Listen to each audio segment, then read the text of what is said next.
Hi friends, how are you? I am Sam and you are watching my YouTube channel Groom Forex. Friends, how are you? Hope you all will be fine, will be good, having good time. I am also fine, good. Guys, as you know that we have started a complete series of Forex trading in which we are going to learn all the important concept about Forex trading. So today I am present in front of you people with another new and fresh video of the series in which we will learn about good trend lines and bad trend lines, that how we can uh, choose a good trend line and versus bad trend lines. So we have already uploaded some videos of this series which are present on our YouTube channel. So if you anyone is new here and haven't watched any video of this series, so he can watch and he can learn complete forex trading from these videos. So let's go straight to the point. Before going to point, a little simple request to you people that please subscribe our YouTube channel and press the bell icon so you can get the notification easily. So now, there are some examples of good trend lines versus bad trend lines. When the price breaks through a strong trend line, it goes further, offering you a great profit potential. You can draw many trend lines in a one single chart, but there are several guidelines to choose only the strongest trend lines. Point number one: prefer trend line with more than two touching points.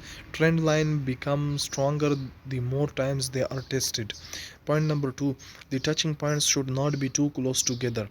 Point number three: the longer trend lines are stronger than shorter trend lines. Longer trend lines are also seen on the upper time frames, so more traders are aware of them.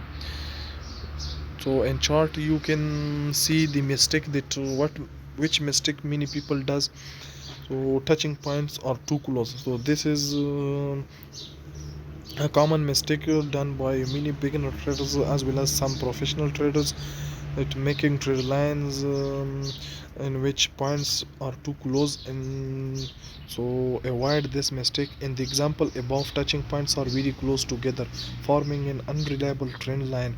There is no other touching point on the rest of the trend line, so avoid this mistake. In the next example below, the two touching points are not so close together but the trend lines are too short. A good trend line should be at least 50 bars long. Note this point: a good trend line should be at least 50 bars long. There exist much better upper and lower trend lines in this chart as shown in in the previous page. What mistake does people do? So trend lines are too short. Don't draw trend lines which are too short. There must be at least 50 balls in the trend line. So it's also a common mistake which many people do.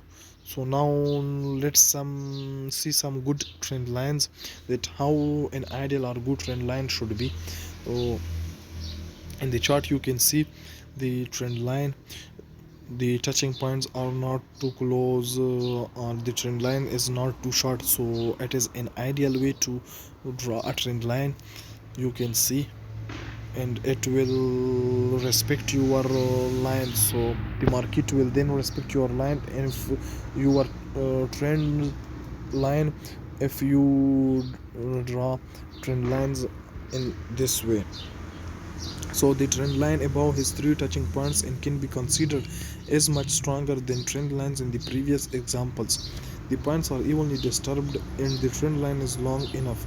All three guidelines are met perfectly in these trend lines. So keep in mind this diagram. Now here's another example of trend line from downward. So you can see this is also a perfect example. Now this trend line is a monster. It is long enough with five touching points.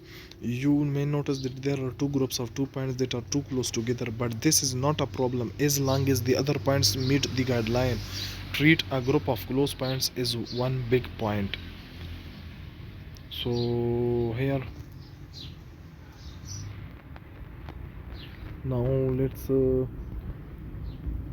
let's repeat again the point. about a good trend line, that how a good trend line should be. So point number one is perfect trend lines with more than two touching points. Trend lines become stronger the more times they are tested.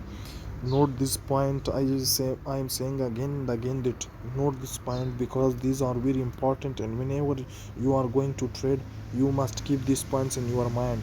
Point number two is the touching point should not be too close together. Point number three is longer trend lines are stronger than shorter trend lines. Longer trend lines are also seen on the upper time frames, so more traders are aware of them. And what mistakes should you have to avoid? You have to avoid the mistake of drawing at trend lines where points are too close. Number two, drawing a trend line where trend lines are too short. So avoid this mistake, and whenever you avoid this mistake, you will get profit. So if you learn this concept, you will become a successful trader, and no one will stop you from earning profit in forex trading. So these are some important points and some important concept about forex trading. Hope you guys understand today video and get all the points I want to deliver to you people. So I am done here, so I want to close now and want a permission from you people. So keep in touch with us, subscribe our YouTube channel, and be with us to learn more. So now I'm going. Let's say goodbye, tata, see you, take care, bye bye.